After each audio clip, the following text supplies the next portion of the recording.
Strasbourg, en Alsace. Cette région bordée par le Rhin est surveillée de près par les autorités. Elle est frontalière avec l'Allemagne, ouverte sur l'Europe. Une aubaine pour les trafiquants.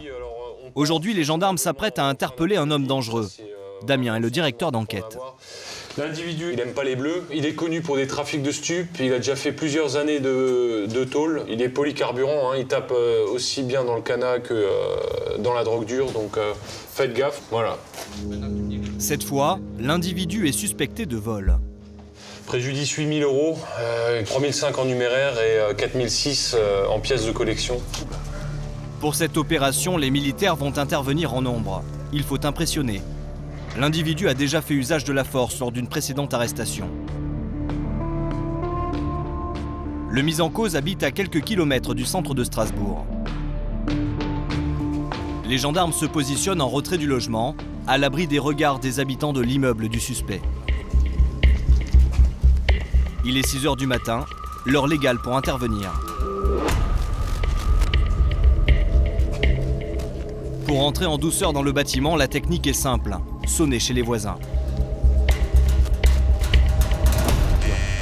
Et ça marche.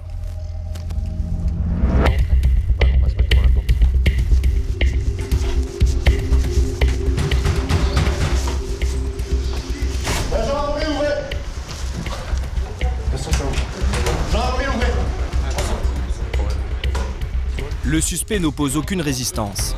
Monsieur, je vous notifie votre placement en garde à vue à partir de maintenant, 6 h 40, pour des faits de vol avec effraction. Ok, monsieur? Ah ouais, pas de problème. D'accord. Bon. Damien voudrait trouver des preuves du vol. On va faire une perquisition chez vous, monsieur. On trouve rien d'interdit, tout ce qui est prohibé par la loi. Je trouve rien ici. L'homme désigne au gendarme un tiroir de la cuisine.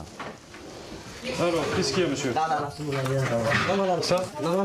Ça? Ok. C'est quoi? C'est que bœuf et résine? Non, il y a les deux, bœuf et résine. C'est ça? C'est à vous. Ensuite, moi je vous parle d'armes. Il n'y a rien? Un petit 635. Où ça? Dans mon chambre. Ok. Dans le placard, dans cette pochette noire posée au milieu des pulls, l'arme du suspect est prête à l'emploi. Son chargeur est approvisionné, pourtant le mis en cause ne dispose d'aucun port d'arme. Une circonstance aggravante. Il n'y a rien d'autre là.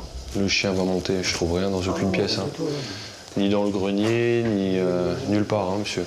On est d'accord. Pas de problème là-dessus. Damien a fait venir un chien capable de détecter les billets de banque et la drogue. Rien d'anormal dans le salon ni dans la chambre, mais dans la cuisine, une odeur suspecte le fait immédiatement réagir.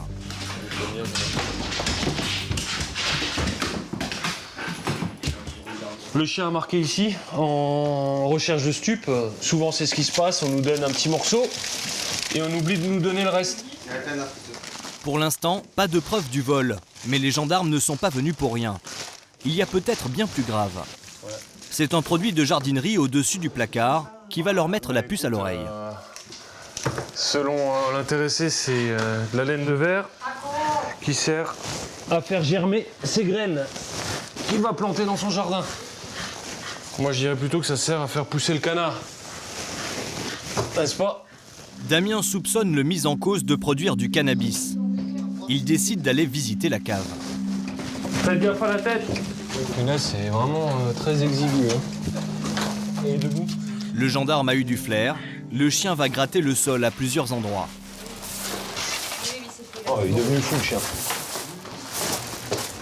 Le marquage est intense, l'odeur est très forte. On passe par là. Cannabis. C'est ouvert là, c'est ouvert. Damien découvre tout l'attirail du parfait petit producteur de drogue. Eh, vous rigolez ou quoi? Ça, c'est des lampes qui servent à faire pousser. Oh. Mais oui, c'est des lampes à sodium. Et là, il y a du lactate de sodium. Et la cloison là, je pense c'est pour le... Et là, pourquoi c'est fermé? Pourquoi il y a des extracteurs? Non. Va falloir qu'on discute un peu, monsieur. On va juste être clair. Tout ça, ça sert à produire du canard. Alors, vous pouvez me dire ce que vous voulez. Moi, ça fait 15 ans que je fais que du stup. Je peux vous dire que ça sert à en produire. Donc, ça serait quand même correct de ne pas me prendre pour un con. J'ai plus de 10 ans. L'homme va être jugé en comparution immédiate. Il n'avouera rien sur les vols ni sur le trafic de stupéfiants. Mais il sera incarcéré pour récidive de port d'armes. L'Est de la France, une région frontalière avec l'Allemagne, séparée par le Rhin, un des fleuves les plus fréquentés au monde. Sur sa rive gauche, Strasbourg et ses 800 000 habitants. C'est la première commune du Grand Est. Une ville où il fait bon vivre, mais depuis peu sa tranquillité est mise à mal. Avec l'ouverture des frontières et la libre circulation des personnes, le nombre de délinquants venus d'Europe de l'Est a explosé dans la région. Bandes de malfaiteurs, voleurs de bijoux, d'outillage agricole, de métaux. Les gendarmes sont sur le pied de guerre. Plusieurs véhicules en approche.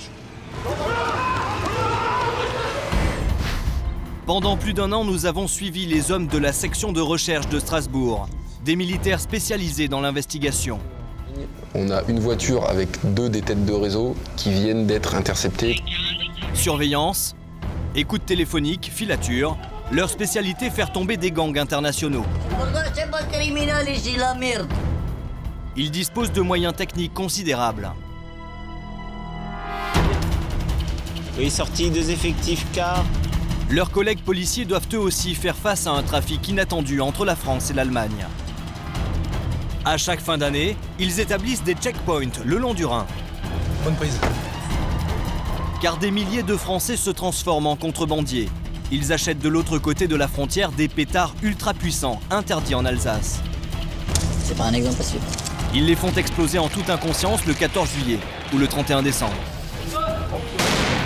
Une nuit noire pour les services d'urgence qui doivent sauver des membres et des vies, comme en temps de guerre. Putain, ça se fait mal. Immersion dans une région frontalière où les autorités sont sur tous les fronts.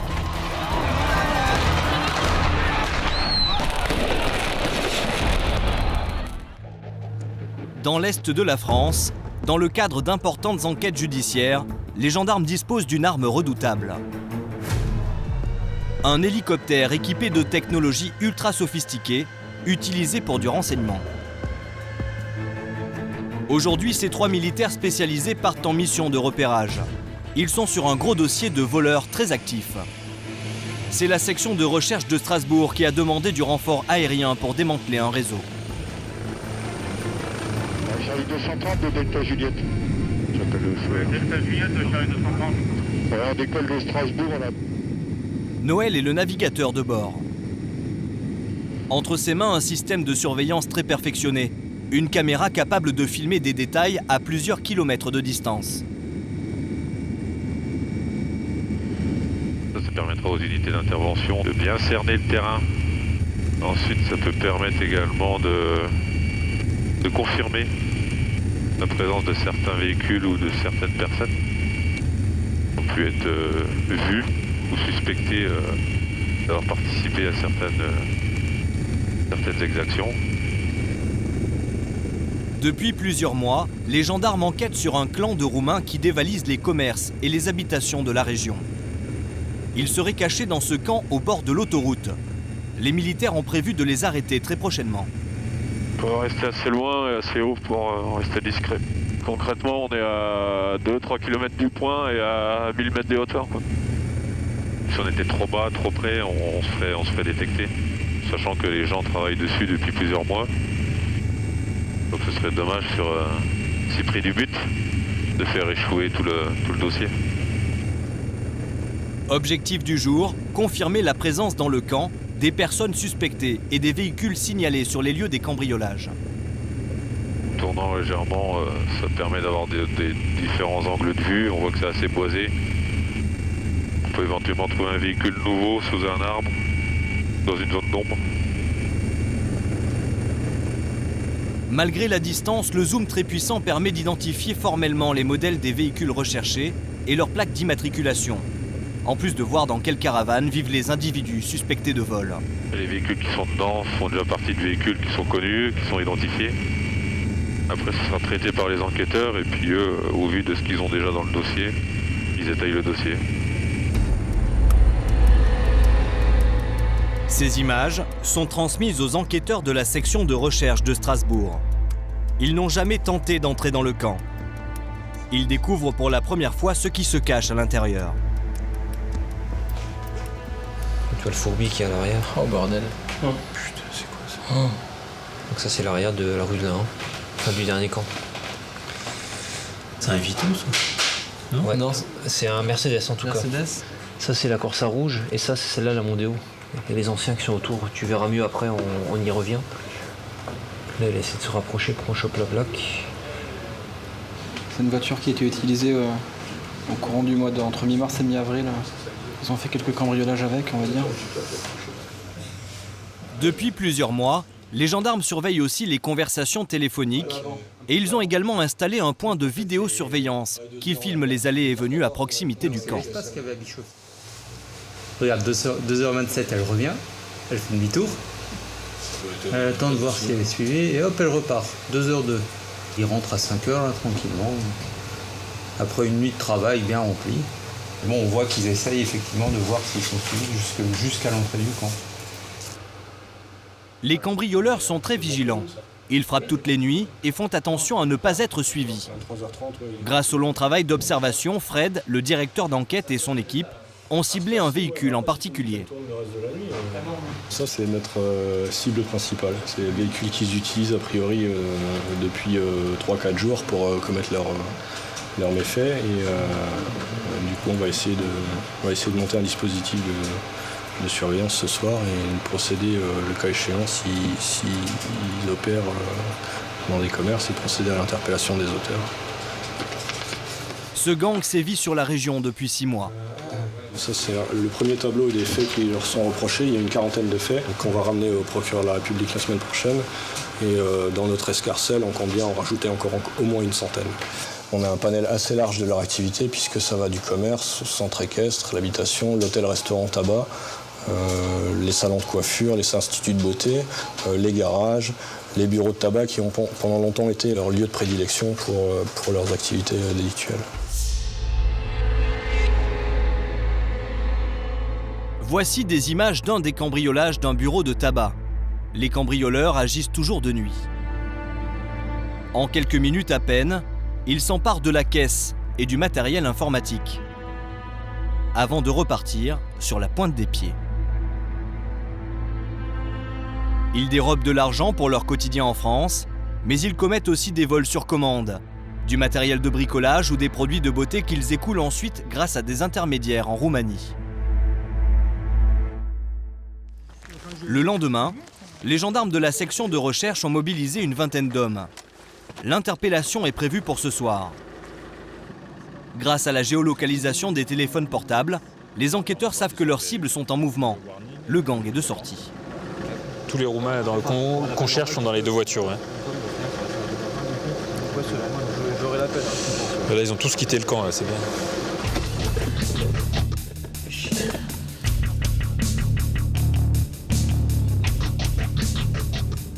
Une autre équipe de gendarmes a commencé une filature à distance.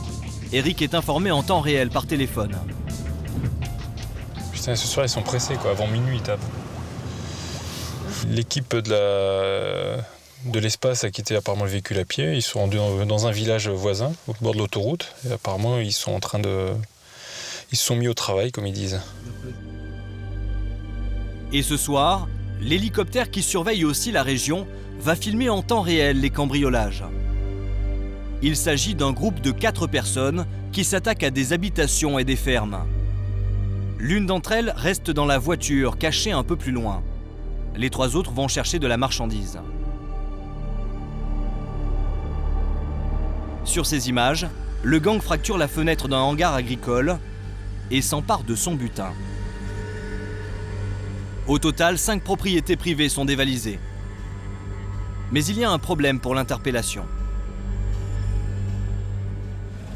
Ça va être difficile d'intervenir parce que ça va être la course à l'échalote et on risque de les perdre dans les champs. Donc on va essayer de monter un truc un peu cohérent.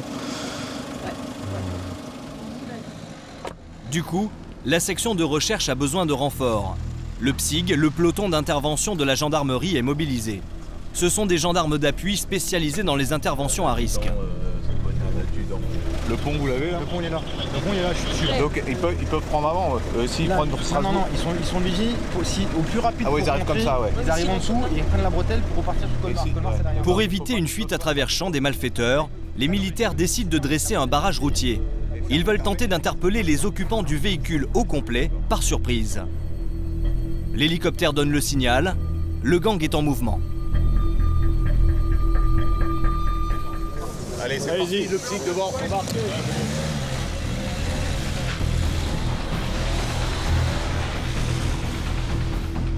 Il faut faire vite, agir avant que le gang ne s'engage sur l'autoroute. En quelques minutes, les gendarmes prennent position derrière un pont. Le piège est sur le point de se refermer. Plusieurs véhicules en approche.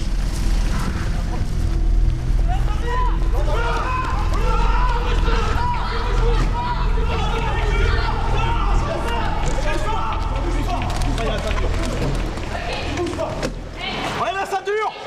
Enlève ta ceinture! La ceinture! Regarde, au sol! Au sol! Au sol! Au sol, j'ai dit! Bouge plus!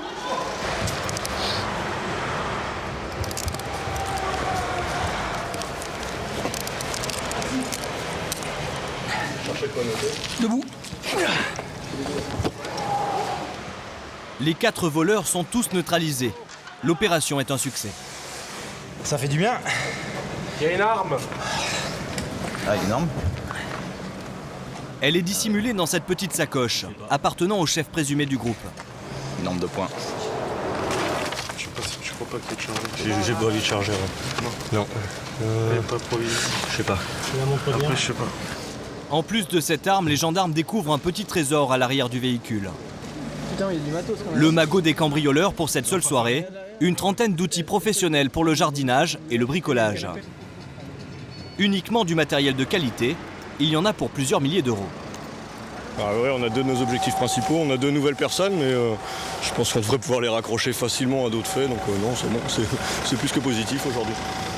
Tout ce petit monde va être ramené à la brigade de gendarmerie la plus proche pour y être entendu. Au petit matin, les gendarmes perquisitionnent le véhicule. Ils font l'inventaire des nombreuses pièces dérobées dans la nuit. La plupart sont des outils de grande marque.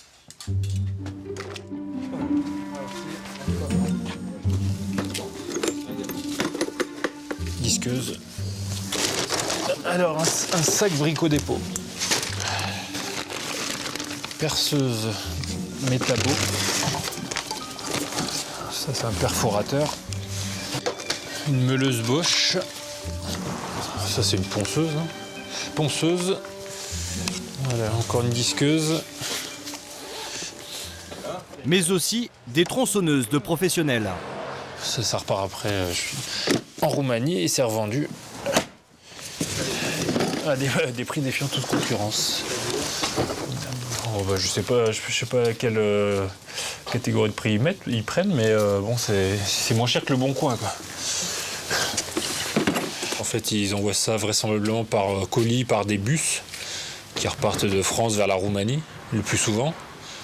Ou alors, des fois, ils ramènent carrément le matériel eux-mêmes à bord de véhicules.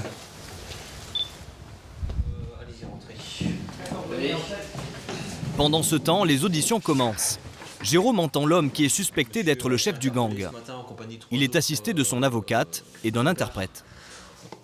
Alors déjà, d'une manière spontanée, est-ce qu'il a quelque chose d'emblée à nous dire concernant ce qui s'est passé cette nuit? J'étais ivre, je ne me suis pas rendu compte. L'individu n'a pas très envie de se confier. Il prétend même ne pas connaître les autres personnes interpellées dans la même voiture.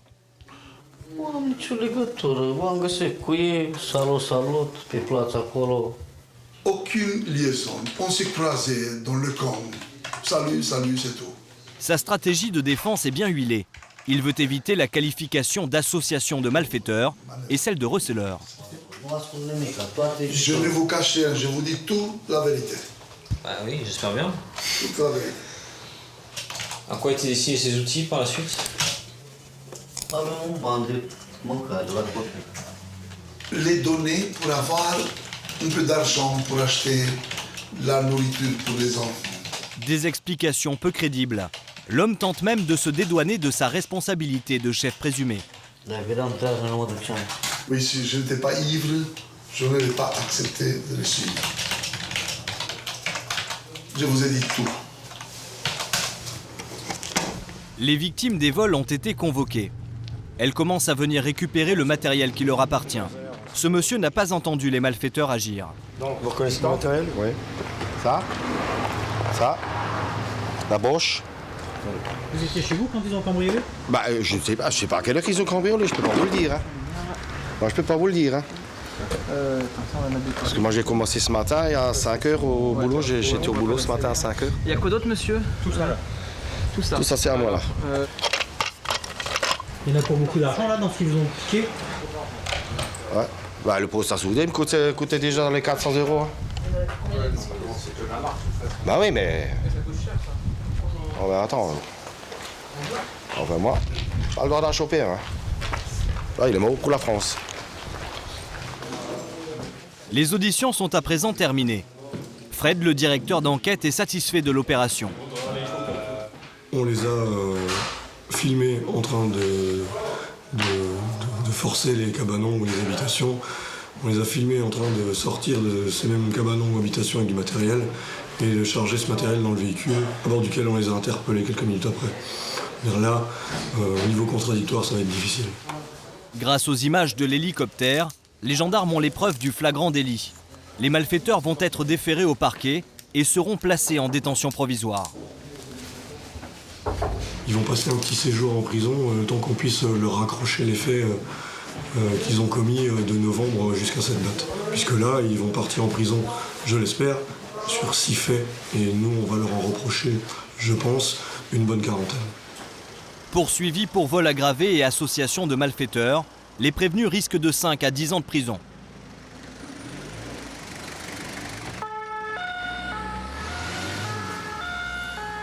Ces Roumains dérobaient de la marchandise, mais ils officiaient aussi dans le vol de métaux, beaucoup plus facile à écouler. Il suffit de traverser la frontière. En Allemagne, à la différence de la France, aucun livre de police n'est tenu par les ferrailleurs sur l'identité des vendeurs. Cuivre, acier, tout se revend sans vérification.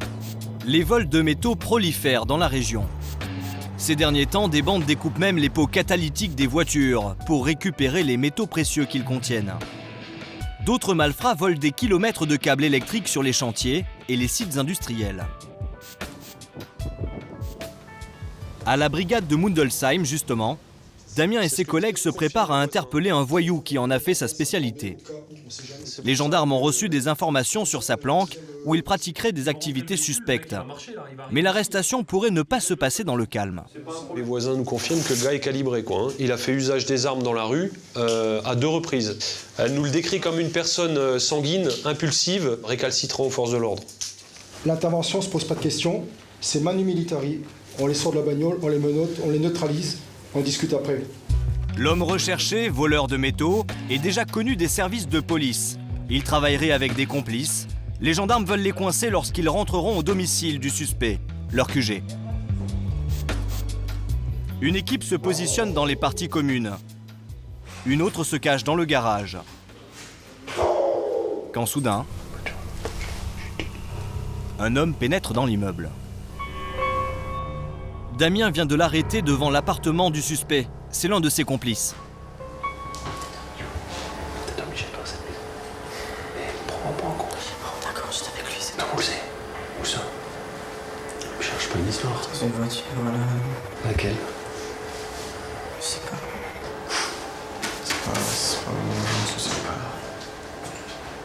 Le complice n'en dira pas plus. Mais tout à coup, il reçoit un coup de fil qui va accélérer l'enquête. C'est quoi ça? Décroche. C'est le suspect qui l'appelle. Les gendarmes veulent lui tendre un piège. Est-ce que tu peux venir bientôt, s'il te plaît? Parce que voilà, je t'en prie là-bas. Tu viens à combien de temps? Mais non, vas-y plus vite. L'homme recherché doit passer récupérer son complice. Une aubaine pour les gendarmes. Mais ils sont méfiants. Ce voleur est futé, extrêmement prudent. La dernière fois, il avait mis un nom bidon, il s'appelle Bouture. Un nom qui n'existe pas, mais c'était son nom sur la sonnette pour tromper. 4 adresses, on a dû vérifier à chaque fois, sans jamais pouvoir le retrouver. Jamais. Le suspect roule à bord d'un véhicule volé. Des gendarmes postés à l'extérieur signalent son approche. Ok, ils sont à 3 dans la voiture. Ok, et Appelle Christian, appelle Christian. Damien veut l'interpeller en pleine rue. C'est ça, c'est eux. C'est eux. Hé, Iscar. Ok, j'arrive. Mais on n'a pas le choix, il faut qu'on y aille, il faut que je dise top inter. Top inter. L'opération est déclenchée. Ils sont derrière Christian, bloque la caisse. Arrête-toi. Oh putain, non. Mais non. Pas de chance, l'homme recherché, ne voyant pas son complice sur le trottoir, file sous le nez des gendarmes. Mais pas pour très longtemps. Damien est bien décidé à le mettre derrière les barreaux. Il va perquisitionner son domicile en présence de son complice. Direction la cave. Ouais, et la dernière. Eh ben voilà. Une caverne d'Ali Baba. Elle est remplie de câbles. Pour avoir du câble comme ça, c'est que de provenance frauduleuse. Hein. C'est pas possible autrement. Là-bas, il y a des rouleaux entiers. Et ça appartient à qui, jeune homme? Ouais, pas à vous. Non, pas à moi. La quantité est impressionnante. Oh putain, mais t'as vu un peu la taille des câbles? Allez, on va mesurer en longueur. On va avoir une idée. Un 10, 2 10 et un 20. 3,30 m pour la première. 1,50, ça fait 3. 30 celui-là. Diamètre 30. Au total, 125 mètres de câbles dérobés. En attendant d'arrêter le suspect, son complice est placé en garde à vue. On va t'emmener. Chez moi? Non, chez nous. D'accord. À la gendarmerie. Allez, tu l'emmènes.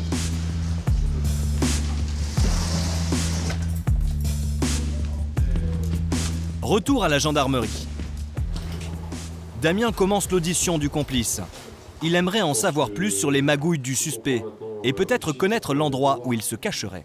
Vous êtes cul et chemise. Ok, donc faut pas me dire que vous n'êtes pas au courant. Faut pas me dire que vous ne parlez pas dans la voiture. Si, mais il y a des choses qu'il ne dit pas. Il y a des choses qu'il garde secrètes. Ok, mais il y a des choses qu'il dit. Ce type est secret aussi. Ouais, mais bon, vous êtes quand même avec lui. Vous êtes quand même amis depuis 2 ans. Ouais, non, mais il y a quand même des choses qu'il garde secrètes. Cet homme a passé les 3 derniers jours à bord d'une voiture volée avec le suspect.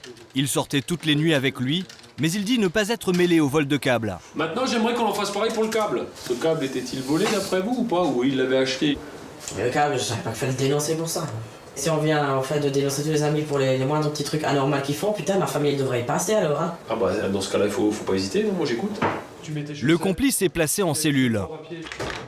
Quand soudain, le voleur de métaux refait parler de lui, de manière totalement inattendue. Ah, oh, là. Qu'est-ce qui se passerait avec Colmar? L'auteur principal des faits a souhaité restituer la voiture à la victime du vol dans le but d'espérer éviter son interpellation par les gendarmes. Voilà.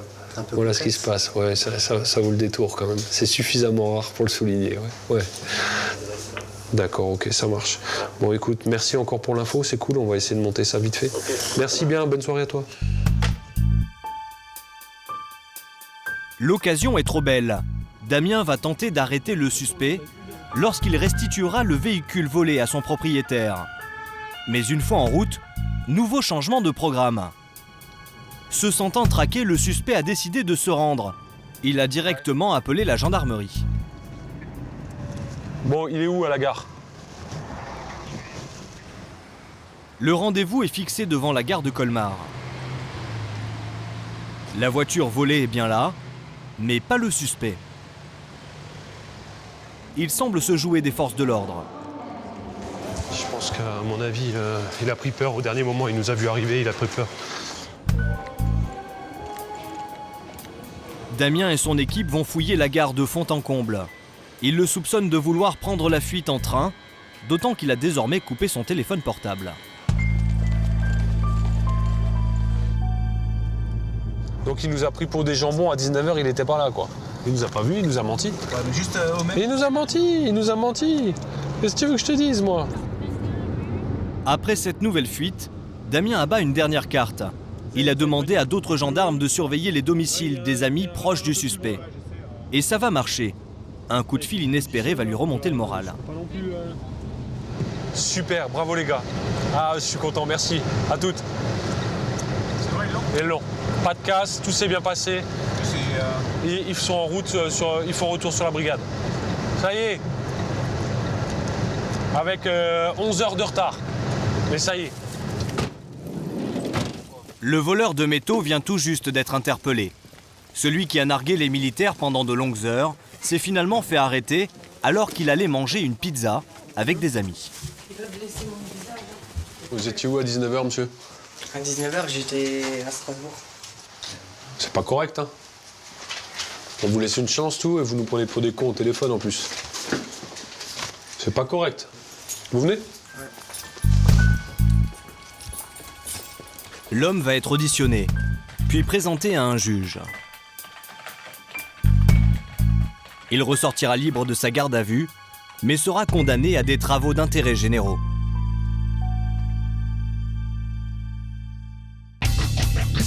En Alsace, depuis plusieurs mois, des dizaines de petits villages isolés sont victimes de vols à répétition.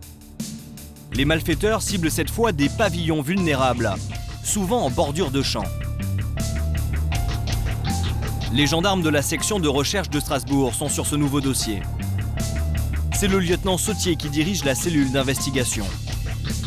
Derrière ces vols se cacherait une organisation criminelle transfrontalière qui exploite des enfants pour commettre les cambriolages. Tout a commencé le fin juillet 2012 par un cambriolage commis en Alsace, pas loin de chez nous, à Molsheim, par 2 mineurs qui sont ici. Lesquels mineurs se sont fait interpeller en flagrant délit, ont été ensuite remis en liberté et se font attraper de nouveau 2 jours plus tard à Fürdenheim, un petit peu plus loin.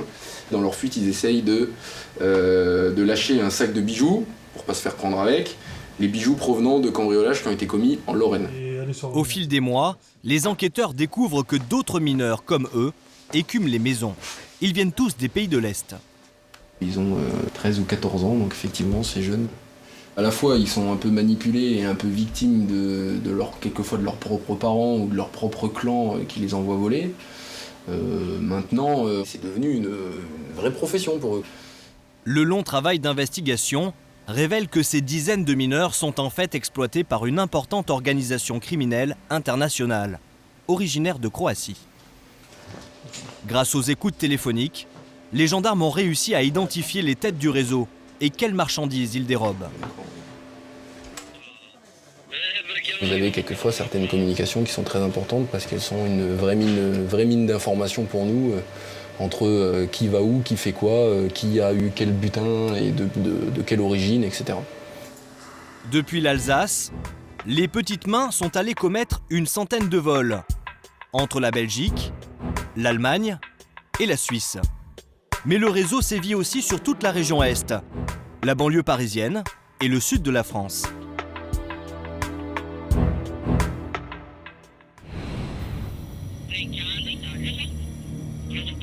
L'enquête sur le point d'aboutir a pris 1 an. Cette mafia très vigilante et bien organisée avait mis en place un langage codé. Les collègues du lieutenant Sautier ont eu du mal à le décrypter. Ils ont un code en particulier à eux. Faire les magasins, donc aller faire les courses, c'est faire un cambriolage. Un magasin, c'est une maison à cambrioler. Par exemple, il est allé marcher au village et il a ramené des trucs, ou il a ramené des poux. Voilà. Et des poux? Des poux, alors des poux, c'est de l'or. Il a ramené 3 poux. 3 poux, 3 kilos d'or. Ou alors une feuille, 1000 euros pour 1000 euros. 100 trucs, 100 grammes d'or. Là où il y a des patates, c'est l'Allemagne. Faut être content, nos amis teutons. Là où il y a des patates. Le pays de la Croix, la Suisse. Donc ils sont allés, par exemple, faire un tour au pays de la Croix. Ils sont allés faire des cambriolages en Suisse. Et ils ont ramené des trucs pour les poignets, des montres. Ils ont ramené des trucs pour les doigts, des bagues. Et tout ça... Alors nous, par exemple, nous sommes les parrains, les bergers, les porcs ou les copains. C'est les gendarmes ou les policiers. Ils sont gentils. Alors, sur les écoutes, parfois, il y a des trucs...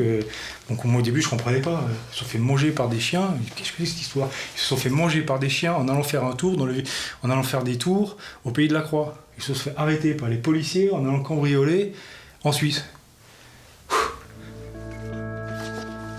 Nous sommes la veille du démantèlement du réseau. Une vague d'interpellations qui mobilise 200 gendarmes partout en France et leurs homologues en Europe. L'enjeu est de taille. Le lieutenant Sautier qui pilote l'opération a réuni ses hommes. Alors, ça c'est un petit aperçu. Donc ça, vous avez, on va dire globalement, tous ceux qui sont visés sur Paris, sur Lyon, en Serbie. Il y en a qui se promènent en Belgique ou en Allemagne aussi, donc il y en a qui sont à Marseille. Enfin, c'est varié. Carcassonne, on a un peu de tout. Donc, il y en a notamment une famille qui est intéressante, c'est celle-là, parce qu'ils ont un pavillon à la banlieue de Mulhouse, qui est le point fixe du clan en France et notamment en Alsace. Ce pavillon en Alsace serait l'une des bases arrières du réseau. C'est par ici que transiterait une bonne partie de la marchandise volée par les enfants avant d'être écoulée. Des têtes du réseau s'y rendent régulièrement. Tous ces bijoux sont ensuite écoulés à des receleurs qui cachent un peu partout dans les camping-cars ou autour. Ce qui aura une importance pareille pour les perquises, puisqu'ils peuvent cacher partout. Mais alors partout, c'est-à-dire sous les lattes de plancher, dans les couches des gamins, dans les tubes de shampoing. Il faudra vraiment fouiller à fond les différentes, soit maisons, soit camping-cars.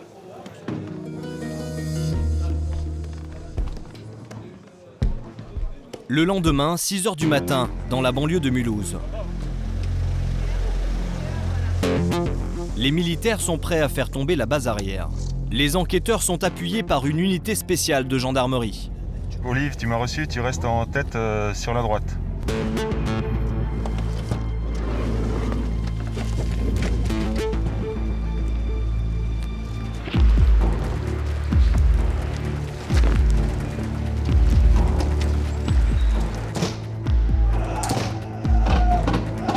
C'est parti.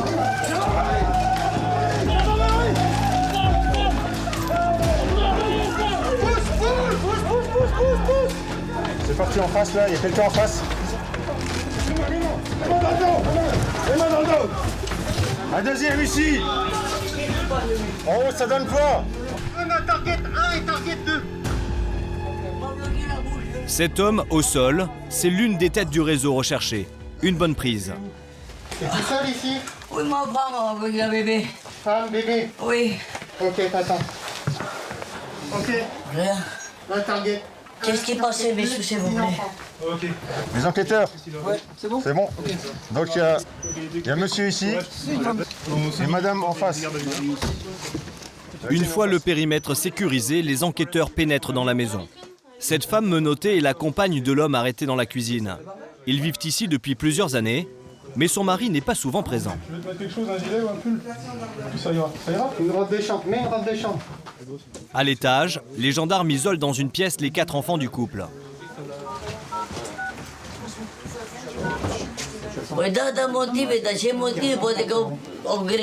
Pour l'instant, vous allez parler maximum français. Oui, on comprend bien français, c'est tout le monde ici. D'accord. Mais qu'est-ce qui passe, messieurs? Pourquoi André? Pour l'instant, silence. Bon, vous savez, c'est messieurs. Pour l'instant, oui. Vous attendez.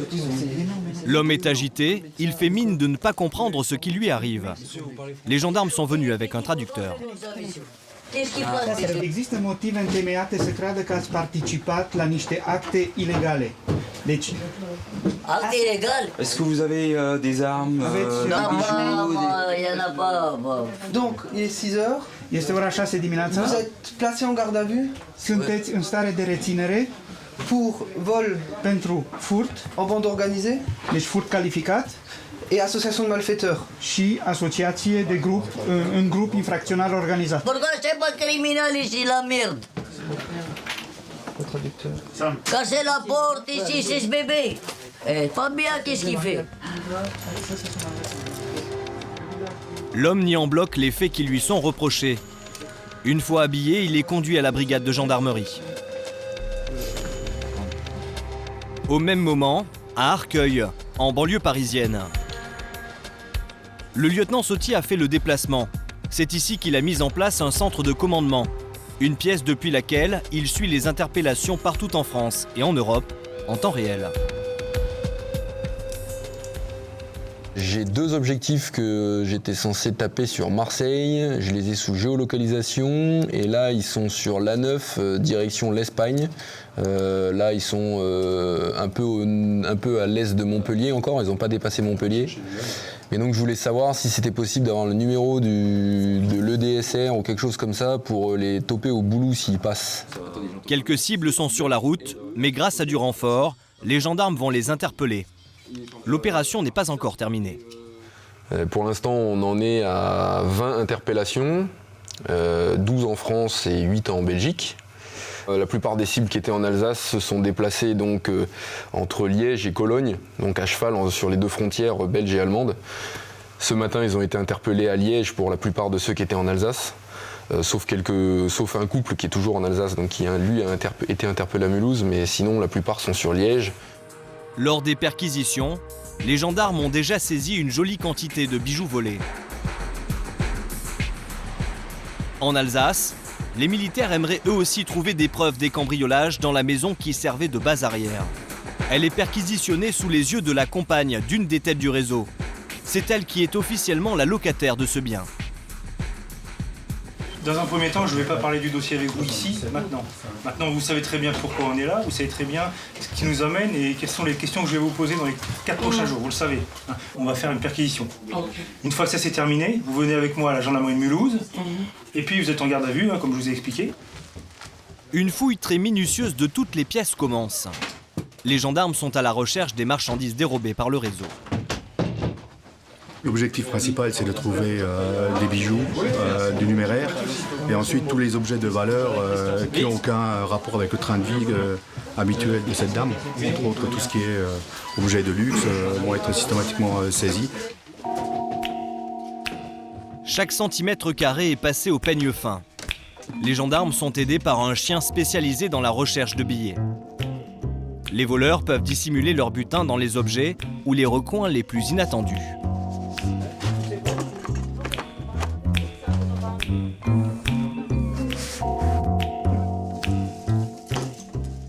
C'est possible. Très vite, dans la chambre à coucher de la femme, les militaires mettent la main sur quelques bijoux astucieusement glissés dans des vêtements. Tu les mets dans les vestes, c'est ça? Les bijoux? Non, ici, je... Cachés dans les vestes ou quoi? Non, je n'ai pas caché, je l'ai mis là-bas. J'ai tout mélangé, il y a mes coulées. Après, j'ai... Non, c'est tout vite, c'est presque tout vite. Ils trouvent aussi une montre de grande valeur, alors que la femme n'a pas d'activité et vit grâce aux prestations sociales. On va vérifier le Rolex, est-ce que c'est vrai ou pas, j'en sais rien. Les militaires mettent aussi la main sur de la maroquinerie de luxe. Je sais pas, c'est mon frère qui me l'a donné. Tu vous l'a donné? Si c'est du vrai, ça peut venir d'un vol. Bon, après, je suis pas un grand spécialiste de la contrefaçon, mais c'est bon, c'est quand même une certaine somme en vrai. Faut pas se les payer. Et dans son portefeuille, quelques grosses coupures étrangères. Presque 300 €. 100, 200, 300 francs suisses. C'est saisi. Ah bon? Oui, c'est saisi. Tout à fait. Le gros de la marchandise a, semble-t-il, déjà été écoulé. Les enfants ont été confiés aux services sociaux. La femme et le donneur d'ordre vont être entendus séparément. Les gendarmes vont tenter d'obtenir des aveux sur les vols commis par son clan. Mais la mise en cause, assistée par son avocat, c'est que trahir sa famille pourrait lui coûter la vie. Tes frères et sœurs, ils font des cambriolages, des vols? Je ne peux pas te dire non, mais oui. Pourquoi? Comment ça? Parce que je suis pas malade. T'es intelligent, tu sais. Oui. Tu comprends? Bah tu sais que moi je dois te poser ces questions. Oui, je sais. Voilà. 2007. La femme choisit de se murer dans le silence. La seule chose qu'elle va avouer aux gendarmes, c'est l'utilisation systématique d'enfants pour commettre des cambriolages, sans les dénoncer. Elle aussi a été forcée à voler petite. Comment ça se passe c'est-à-dire qu'on prend les enfants à partir de quel âge pour les faire voler? Moi, je commençais à... Oui, justement, toi, tu as commencé à quel âge? 7-8 ans. Et alors, c'est quoi? Tes parents, ils t'envoient à voler, c'est ça? C'est pas que tu vois, c'est automatique, je ne sais pas t'expliquer. Comme chez vous, l'école, je ne sais pas. Je ne sais pas t'expliquer, je ne sais pas t'expliquer. Ouais, non, mais d'accord, je comprends. C'est-à-dire que les enfants, c'est un peu leur... C'est leur travail, leur école. C'est leur travail, le travail des enfants. C'est leur école. D'accord, c'est leur école. Articles. D'après le gendarme, certains de ces enfants exploités peuvent valoir une petite fortune. Ça coûte, voilà, c'est une bonne voleuse, un gosse qui vole bien, ça a une valeur marchande, un gosse. C'est ça? Ah oui. Ça peut aller jusqu'à 200 000 €. On peut acheter une voleuse 200 000 €. Ouais, tiens, elle est bonne ta voleuse là, tiens, elle vole bien, 200 000 €. Ces mineurs rapportent en moyenne 5 000 € par mois. La femme sera mise en examen pour association de malfaiteurs. Elle encourt 10 ans de prison. En tout, 27 personnes ont été interpellées en France et à l'étranger. Le démantèlement du réseau a permis aux gendarmes de saisir quelques grosses coupures et plusieurs véhicules de luxe.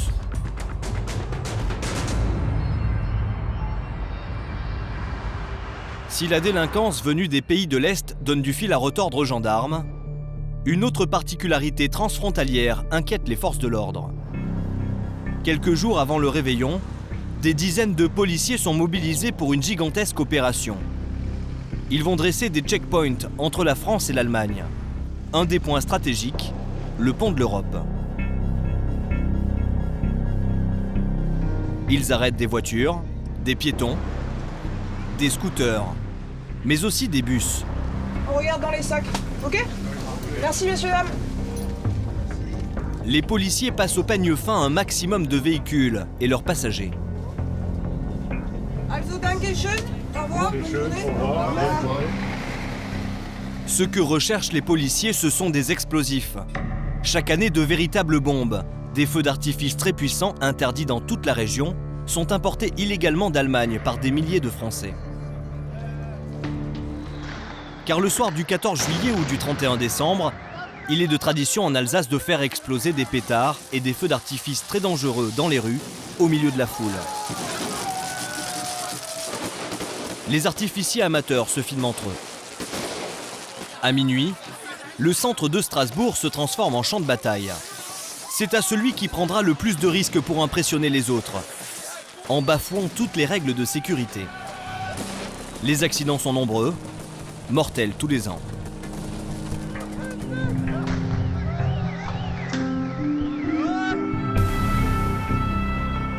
Pour les services de secours et de police, c'est une nuit noire. Sur le pont de l'Europe, après seulement quelques contrôles, les policiers font les premières prises. C'est des K2. Seuls les petits pétards dits de classe 1 ou K1 sont autorisés. Face au drame des autres années, le préfet a décidé d'interdire tous les autres. Mais visiblement, l'information n'est pas passée pour tout le monde. Ce cycliste fait preuve de très peu de discrétion. Vous avez vidé votre sac? La bague? Ouais.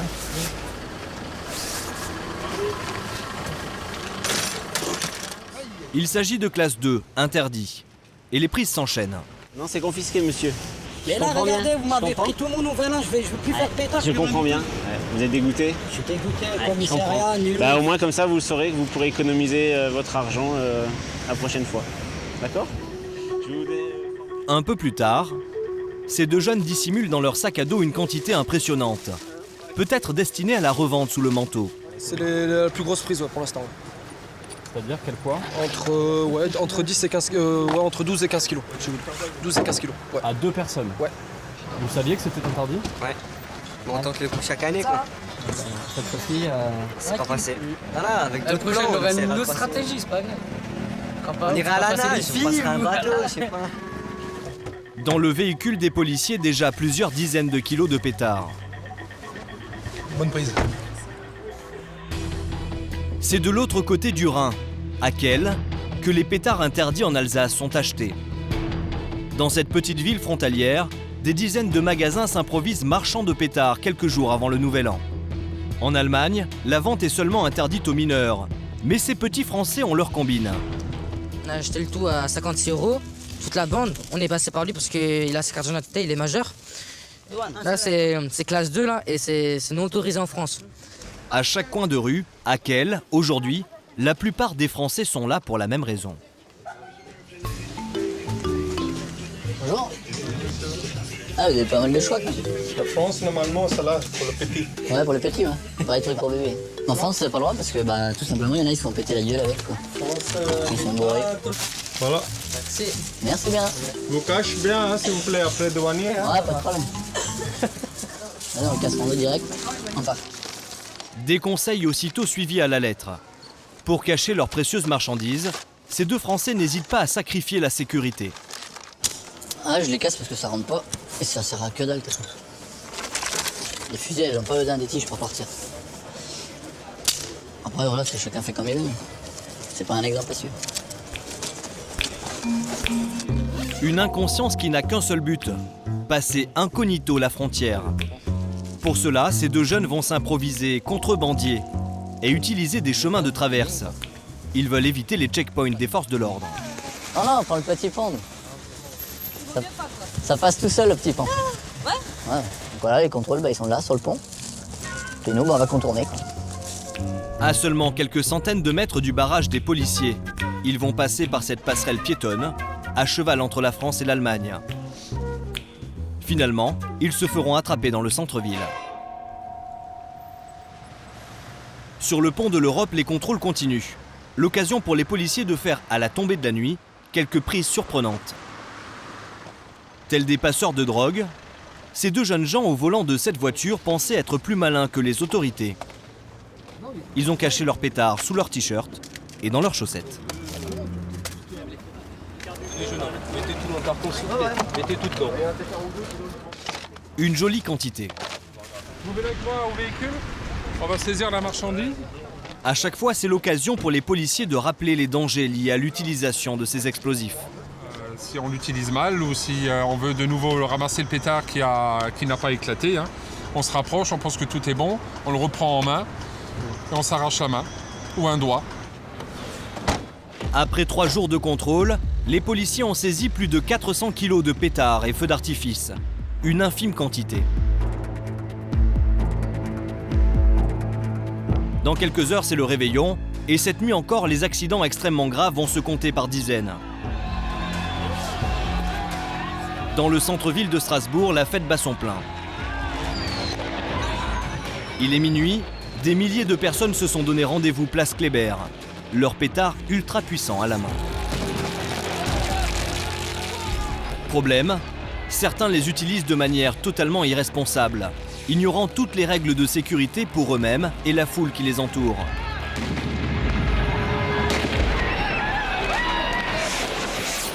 Cet homme accroupi garde la main sur les bombes. Cette fusée frôle la tête d'un passant.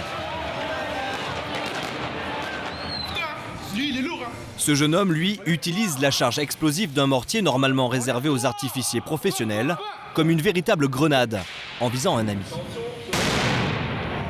La catastrophe est évitée de peu. Ils sont pas un peu dangereux ces pétards-là? Un peu, mais bon, on fait attention. Bon là, on l'a averti. Généralement, on peut faire attention, mais normalement, ils partent en l'air. D'accord. Sinon, ouais. Et ils sont interdits à Strasbourg, vous avez pas un peu peur de la police là? Ils font rien? Non, ça va. Pas tout le monde quand on rentre d'Allemagne, donc nous on est passé tranquillement, il y en a qui seront attrapés, d'autres pas. Pour l'achat et l'utilisation détournée de ce mortier, le jeune homme est punissable de 1 500 € d'amende. Cette nuit, une vingtaine de mains vont être arrachées ou totalement mutilées suite à l'explosion de gros pétards. Les victimes sont conduites en urgence chez SOS Main. Toute la nuit, les équipes médicales vont tenter l'impossible pour essayer de sauver les membres des fêtards imprudents. Pour confirmer l'étendue des dégâts sur le premier patient de la soirée, un infirmier commence par faire une radio de sa main. On va essayer de faire un cliché rapide. Les images valident la gravité de la blessure. Le jeune homme a perdu plusieurs doigts dans l'explosion.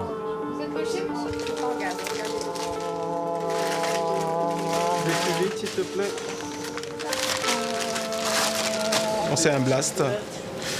C'est-à-dire un vrai blast. Donc un éclatement de la main. C'est bon, j'en ai. Tu la mets. Donc le 5e doigt est perdu. Complètement arraché. Et puis...